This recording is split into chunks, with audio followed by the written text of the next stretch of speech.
জানেন নীলকান্ত বাবু, সবাই একটা স্ট্রাকচারড ওয়েতে পড়তে পছন্দ করে।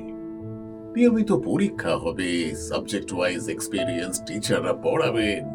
সবখানে তো সেটা পাওয়া সম্ভব নয়। ভালো জিনিসের জন্যে ভালো দাম দিতে হয়। এই তো, আমার এক আত্মীয়ের ছেলে কলকাতায় পড়ে। কোটার এক কোম্পানি বছরে 70,000 টাকা নেয়। প্যারালাল স্কুল হয়, ওরা তো আবার নিজেদের স্কুলেই পড়িয়ে নেয়। অ্যাটেন্ডেন্সের কোনো ঝামেলাই নেই। আর সেখান থেকে পাশ করে বেরোলে একদম 100% সবাই আইআইটি পেয়ে যায়।